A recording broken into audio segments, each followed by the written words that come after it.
Mari Okada is, to put it lightly, a divisive personality among anime fans. She, as a writer, favors a very particular brand of romance and melodrama that can come off as stilted, shallow, or even manipulative, seemingly obsessed with love polygons and over-the-top, heavy-handed displays of emotion. I've fallen on both ends of the spectrum in the past, having enjoyed some of her original series like Anohana and Kisniver, as well as several of her adaptations like Toradora, but I've been less than thrilled by many others, including Anthem of the Heart and Wicross. Unfortunately, Nagi no Asukara promptly fell to the pitfalls of the latter and did very little over time to pull itself back up. So today I'd like to explain a little about why I feel that way. Opening impressions of Nagi no Asukara are honestly not bad. The first scene, literally the first minute, does a swell job of immediately setting up the most important aspects of the story. Before our apparent protagonist has even left the house, the setting is plainly underwater, with a background weather forecast babbling about currents and sea levels, and, perhaps more obviously, literal fish floating around the room. As he gets ready for school, this protagonist is playfully mocked by his family for being overprotective of a childhood friend, which he responds to a little too loudly and forcefully, clearly implying that he has a crush on whoever this friend may be. And those are the basics, really, in a nutshell. Underwater society and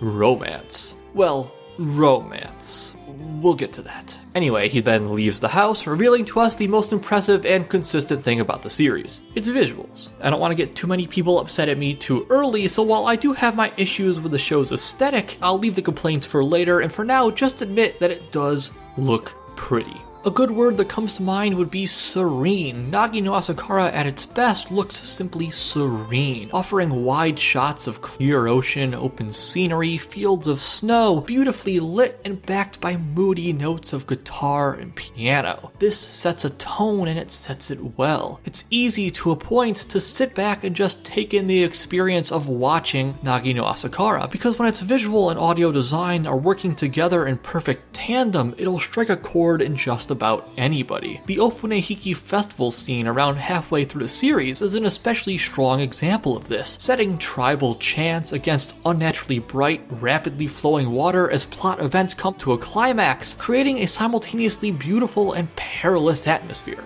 So that's the good, but now we start transitioning to the bad, because the bad is really, unfortunately, the substance of Nagi no Asukara. It can pretty itself up all at once, but its ultimate focus is still on a story that can be really hard to care about. After our main character leaves his house, he meets up with his group of friends, by and large our main cast for the rest of the show. It quickly becomes obvious that this main character, Hikari, likes one particular girl, Mayaka. But another girl, Chisaki, likes Hikari, and another boy, Kaname, likes Chisaki, and Mayaka herself likes a surface dweller named Sumugu, and before long we have, spoilers by the way, this, a f***ing love heptagon. And the issue there is that none of these people are all that likable or interesting. Most every conflict these characters face is some derivative of, I like that person and I'm not sure if they like me, with any new potentially interesting conflicts invariably swept under the rug to retain focus on that boring old one. I'm not saying that romance in and of itself is a boring thing for characters to pursue. Tsuki ga Kirei was one of my favorite anime of last year, but there's a difference between pursuing romance or realizing your feelings for someone, a la Toradora, and just sitting around thinking about romance, because that's ultimately what so much of Nagi no Asukara boiled down to. Everyone loves someone, but everyone's paralyzed into inaction by the possibility of irreversible change as a result of confessing. Chisaki is the worst of it. Literally, her defining character trait is that inaction. She's always vaguely treading water, metaphorically, without willing to commit to anything because she's so afraid of change. That perhaps could have been a more compelling struggle if she had some actual reason to fear change, maybe some past trauma, but no, in the end it basically amounts to being too scared to take a leap for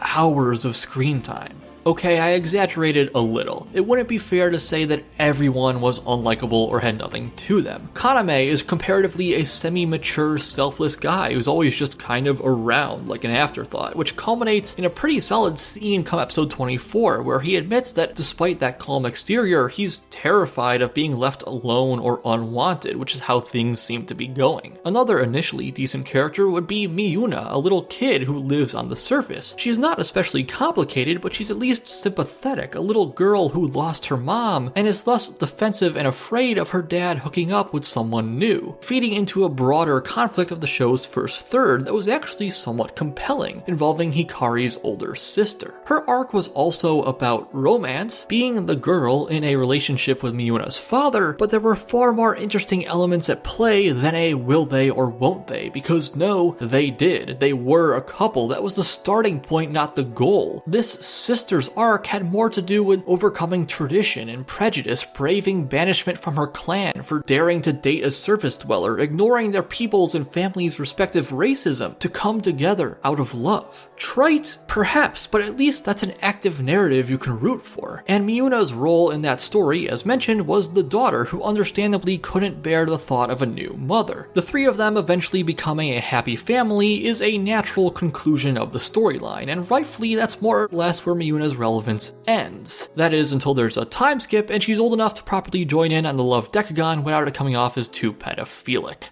Great. I guess that brings me to the time skip. Being completely serious, I honestly believe the ulterior motive of the time skip was to have Miyuna and her little friend in on the romance shenanigans. Very little about the progression of the plot itself really necessitated a 5-year gap, especially since half the cast doesn't age, and most of the good ideas it presents as a result of this gap are quickly discarded. Hell, I was excited when the time skip first happened. It was a chance for the show to set free, break new ground, become more than a teenage melodrama, which for 2 solid episodes, it did. Episode 15 might damn well be my favorite episode of this series. Hikari awakens to an unfamiliar world where, in the blink of an eye, from his perspective, everything and everyone he ever knew has changed. He feels stranded in an unfamiliar landscape, everything similar but nothing the same, holding back tears every waking moment because the weight of it all is so crushing. That's some gunbuster shit. That's great, give me more of that story. But no, the rest of the cast is slowly reintroduced and we're back to same old, with the addition of tired plot devices like amnesia. You might be noticing a theme here. What gets really annoying about Nagi no Asukara is that there are flashes of the show it could have been, legitimately compelling moments and subplots, the sister, the time skip, but it leaves so many of those elements underdeveloped or underexplained in its endless pursuit of the love dodecahedron. The entire conceit of the Water Village, while cool on the surface, comes off as disappointingly undetailed and ill thought out. I can accept that the characters' hair and clothes don't move as if they're underwater, cause I get it, the level of animation that would require would be way too intensive for a TV anime, but it just feels lazy to not take into account how electronics or cups work underwater. How do you have bowls of soup? I don't know, and neither does the show. That's practically the thesis of Nagi no Asukara. It's too fixated on the mediocre story it wants to be, neglecting the potential to become what could have been a much fuller and more interesting one. The characters aren't really good enough to support the intended character drama, and as a result, the plot surrounding them often doesn't have enough thought put into it to get by on its own merits. And by the end, it has the gall to not even definitively resolve the love icosahedron, dropping hints and maybes, but actually doubling down on so very little, leaving me nearly to wonder what the point of it all was. I know they saved the world, but somehow that felt incidental. This would make a decent stopping point for the video, but I did say near the beginning that I would touch on my problems with the show's visuals, and since I've little else left to say, let's do it. I do think the show looks good, it has pretty backgrounds, but in my opinion, it gets oversold. People will literally tell you that Nagi no Asukara looks incredible, majestic, astonishing, and it's fine if you feel that way. I'm not trying to say you're wrong for thinking that, but maybe because of that, I couldn't help feeling underwhelmed. Certainly there are moments that look incredible, but there are also many moments that just look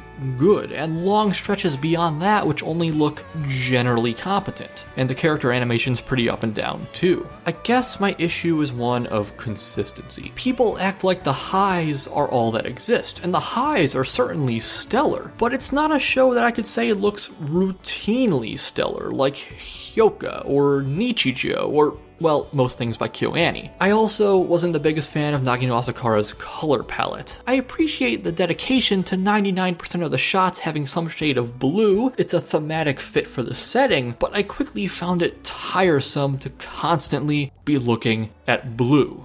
Look, I know some may feel I've come down hard on Nagi no Asukara, and I wouldn't be surprised if it gets some unkind comments, but I don't think it's a failure of an anime. There were a number of little things I did enjoy. It had a decent sense of humor, it made an effort to give every pair of characters one-on-one conversations. It just upsets me because with a few tweaks, I can see how it could have been so much better without even altering the general framework. This makes me wonder if I would not be as big on the likes of Anohana were I to rewatch them today, but that must be left for another time. For now, that'll do it. Thanks for watching, have a great day, leave any feedback in the comments, subscribe if you want more, and if there's anything you'd like to see a video on, by all means tell me. In fact, this video was requested by, I'm sorry for what I'm about to do to your name, Barath Ilangavel. Thanks again, and see you next time.